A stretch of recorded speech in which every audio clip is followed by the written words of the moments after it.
From New York, Late Night Show with Mike Siddiqui. अस्सलाम वालेकुम and welcome to the show. साहिबों, अरशद शरीफ शहीद के केस पर चीफ जस्टिस उमर अता बंदियाल साहब ने सो मोटो नोटिस लिया है, जिस पर कुछ सहाफ़ी बहुत खुश हैं और उम्मीद लगा रहे हैं कि असल कातिल अब पकड़े जाएंगे। ज़रा गहराई में उतर के जायज़ा लीजिए।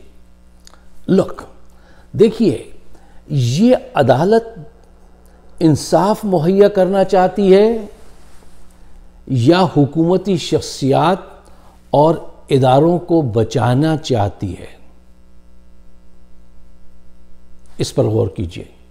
साहिबों, कम वक्त में ज़्यादा कम्युनिकेशन करने के लिए मैं चंद बुलेट पॉइंट्स आपके सामने रखूंगा, 5 अहम पॉइंट्स, और एक पॉइंट ऐसा है जिसको मैं चाहूँगा कि ज़रा मैं तफसील से आपके सामने रख दूँ। पॉइंट नंबर 1, अरशद को कत्ल हुए 1 हफ्ता नहीं 43 दिन हो चुके। अदालत को अब ये ख्याल क्यों आ रहा है? कहीं ऐसा तो नहीं कि हुकूमत और इस्टेब्लिशमेंट के प्रेशर पे कि अदालत से कहा गया हो कि आप इस केस को देखिए, ये बहुत ज़्यादा सर उठाएगा, तो इसको इंसाफ के ज़रिए ठंडा कर दीजिए। Point number 1। पॉइंट नंबर 2 ये है कि जिन 15 अफराद ने अरशद के ख़िलाफ़ FIR कटवाई थी, वो सब कहाँ हैं? उनको किसने छुपा दिया? किसने उनसे कहा था कि तुम जाके ये FIR अपने नाम से दर्ज कराओ? और वो किस किरदार के लोग हैं? उनके ताने बाने किन लोगों से मिले हुए हैं? Point number 2। Point number 3, Arshad को इतना प्रेशर किसने किया कि मुल्क से निकलो? वो दुबई किसने भेजा? और दुबई में किसने प्रेशर डाला दुबई हुकूमत को, इसको यहां से निकालो? और फिर वो वहां से कीनिया गया, और कीनिया में वो किसके पास गया और वो कौन लोग थे? पॉइंट नंबर 3, इसको भी जहन में रखिए। पॉइंट नंबर 4 जो है वो ये है कि अरशद की वालदा ने मुकदमा दर्ज कराने के लिए बड़ी जद्दोजहद की, बहुत रोई पीटी, उनका मुकदमा दर्ज नहीं किया गया। हुकूमत ने मुकदमा दर्ज किए बगैर तहकीकात शुरू कर दी। दुनिया में कहीं ऐसा होता है? देखिए, पहले मुकदमा दर्ज होता है, उसमें जो लोग मुश्तबा अफराद होते हैं उनको सामने रखकर तहकीकात शुरू की जाती हैं, मुकदमा बनता है, फिर उसके बाद तहकीकात होती हैं। हुकूमत ने मुकदमा दर्ज नहीं होने दिया और तहकीकात खुद शुरू कर दी अपनी मर्जी से। अहम पॉइंट है, इसको पेश नजर रखिए। और 5वां पॉइंट है कि आज के दौर में आपका सेल फोन और आपकी लैपटॉप या आईपैड, इसमें बहुत अहम इंफॉर्मेशन होती है। इसके ज़रिए आप बहुत सच्चे फैक्ट्स फाइंड आउट कर सकते हैं। उसका कहीं कोई जिक्र नहीं है। जो चीज़ सबसे पहले तहवील में ली जानी चाहिए थी, वो उसका सेल फोन और उसका लैपटॉप होना चाहिए था कि वो किन से राब्तों में था, क्या बातचीत हो रही थी। उसका कोई जिक्र नहीं कर रहा। क्यों नहीं कर रहे? और वो दोनों चीज़ें किसके पास हैं, कहाँ हैं, और उसको कैसे हासिल किया जाएगा? और अब तक उसमें असल इंफॉर्मेशन होगी या उसको डिलीट कर दिया गया होगा? मोस्ट प्रॉबली डिलीट कर दिया गया होगा। ये 5 अहम पॉइंट हैं, इनको आप अपने सामने रखिए ताकि हम कम वक्त में ज़्यादा गुफ्तगू कर सकें। अच्छा, देखिए, जिनको आप बहुत सच्चा इंसाफ पसंद जज समझ रहे हैं, ये वही लोग हैं जो कल तक वकील थे और रिश्वत लेके मुकदमे हारते रहे हैं। ये सिर्फ जज का रोब पहनकर आ गए हैं, उसके अटायर में हैं, लेकिन अंदर से अभी तक जहनी तौर से वही हैं जो ये पहले थे। जैसे आप देखते हैं ना, वकील बहुत सारे, कोई दरख्त के नीचे बैठा है, कोई खोखे में अपने बैठा हुआ काम कर रहा है, रिश्वत ले रहे हैं और मुकदमे हार रहे हैं। ये वही लोग हैं जो आज जज बन के आपके सामने आए। इनसे किसी अच्छाई की तवक्को मत कीजिएगा, ये बहुत मुश्किल काम है। अच्छा साहिब, देखिए, पाकिस्तान में ये रीत रही है कि कत्ल कराने के बाद आई विटनेस या कातिल के साथियों को भी मौके पे ही मार दिया जाता है, जाए वकुआ को धो दिया जाता है। फिर उसके बाद फैक्ट फाइंडिंग कमेटी बनती है और वो फैक्ट्स में हेराफेरी कर देती है। उसके बाद असल मुजरिम तक पहुंचना मुमकिन ही नहीं होता है। देखिए, दुनिया की सबसे बड़ी बददियानती हो सकती है ना, वो ये है कि किसी फैक्ट पर, किसी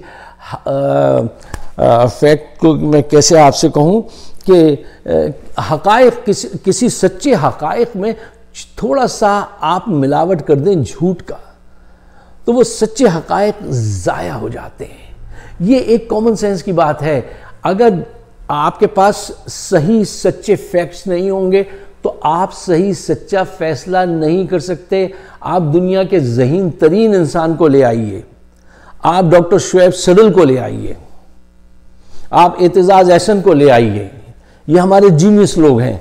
इनसे कहिए कि ये हकायक हैं जो मुड़े तोड़े हों, जो गलत हों, और अब आप सही फैसला कर दीजिए। वो नहीं कर सकते। शुएब सडल भी नाकाम हो जाएंगे। अगर आप सही फैसला चाहते हैं, सच्चा फैसला चाहते हैं, तो सच्चे हकायक के बगैर वो मुमकिन नहीं है, और हकायक को ये डिस्टॉर्ट कर देते हैं। ये होता आया है। अच्छा, अब एक बहुत अहम पॉइंट्स की तरफ मैं आपकी तवज्जो चाहता हूं कि मैं चाहता हूं आप ज़रा उस पर प्रोफाउंडली, उस गहराई में उतर के उसको जो है उस पर गौर कीजिएगा। देखिए, अदालत ने बड़ी चालाकी के साथ मुकदमा दर्ज कराने के लिए कहा है और एक ऐसा एम्बिग्यूअस स्टेटमेंट दिया है कि हुकूमत जो है वो मुद्दई होगी, वो मुकदमा दर्ज करेगी। अब देखिए, जब उस हुकूमत को कहा, वो हुकूमत मुकदमा दर्ज करेगी अरशद शरीफ का, जिस पे शक है कि वो कातिलों के साथ मिली हुई है, जिस पे शक है कि वो कातिलों के साथ मिली हुई है। देखिए, जब डिफेंस अटर्नी हो या प्रोसिक्यूटर हो, वो भी हुकूमत की मर्जी के हों, जज भी हुकूमत की मर्जी का हो, फैक्ट्स फाइंडिंग कमेटी जो है उसमें भी उनका ही पल्ला भारी हो, तो उस मुकदमे का रिजल्ट जो है वो अरशद की वालदा के हक में आएगा या हुकूमत के हक में आएगा या कत्ल कराने वालों के हक में आएगा। ये बहुत अहम पॉइंट है।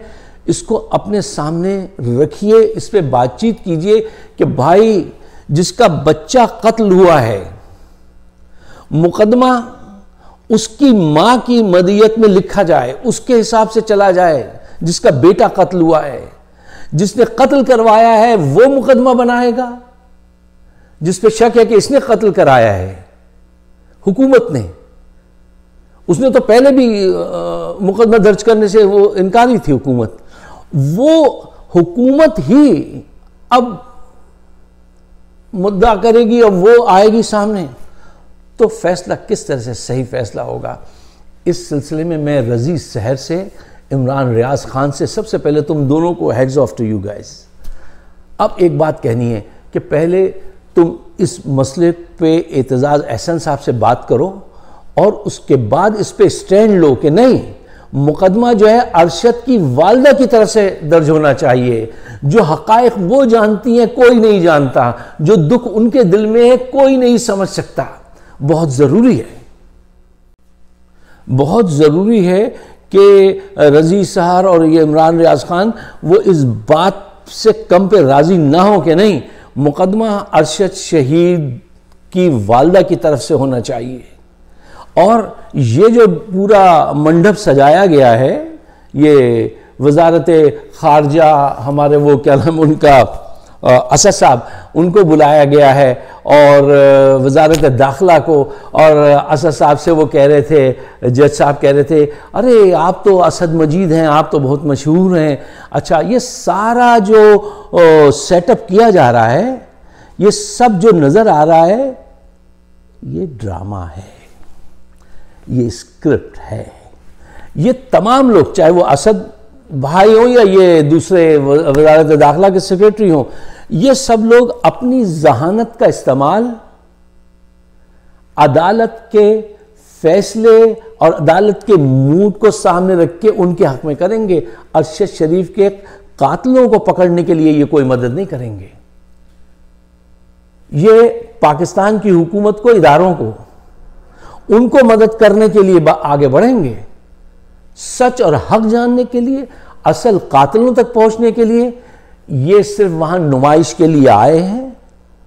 और अगर इनकी जहानत का कुछ भी इस्तेमाल हो सका तो वो उस डायरेक्शन में होगा, इस डायरेक्शन में नहीं होगा। तरीक़ाकार अदालत आजकल ऐसा इख्तियार करती है कि लगता है आज तो अदालत उड़ा के रख देगी, हक और सच की तरफ आ जाएगी। लेकिन हाय अफसोस, सद अफसोस कि वो पहले से स्क्रिप्टेड होती है सारी चीजें। या जहां प्रोसिक्यूटर, जज, डिफेंस अटर्नी, ये वो फैक्ट फाइंडिंग कमेटी, जीआईटी सब मिलकर किसी केस को बिगाड़ना चाहें और ऊपर से प्रेशर आ रहा हो तो क्या होगा? बहुत मुश्किल है दुनिया का संवरना। तो साथियों, आप सब काबिल मुबारकबाद हैं, ख़ासकर के इमरान, रियाज और रज़ी सहर कि उन्होंने इतने ख़त लिखवाए कि ये मजबूर हुए। अब इस बात पे पीछे नहीं हटना कि नहीं, ये मुकदमा जो है ये उनकी वालदा की तरफ से होना चाहिए और उनको सुनना चाहिए कि वो, उनके पास हक़ायक़ हैं। वो मुसलसल हर रात दूसरी रात उनसे बात करता था, या उसकी बीवी जवेरिया सिद्दीकी के पास हैं, उनको सामने लाओ। जो असल हक़ायक़ जानने वाले लोग हैं उनको तो छुपा दिया गया है और अब इनको हुकूमत को सामने लाया जा रहा है जो बगैर मुकदमा दर्ज किए तहकीकात करा रही थी। बहुत खूब, बहुत खूब। ये तरीका है इंसाफ तक पहुंचने का। साहिबों, अगर आप मेरे ख्यालात से इत्तफाक करते हैं, मेरे अपने लिए नहीं, हमारा आपका तो हो चुका, करम होने वाला है अब, तो पाकिस्तान के बेहतर मुस्तकबिल के लिए, आने वाली नस्लों को महफूज बनाने के लिए, इंसाफ कायम करने के लिए इसको शेयर कीजिएगा और मुझे अपने ख्यालात से ज़रूर नवाजिएगा। आप सबका बहुत बहुत शुक्रिया। शब खैर, गुड नाइट, गुड लक।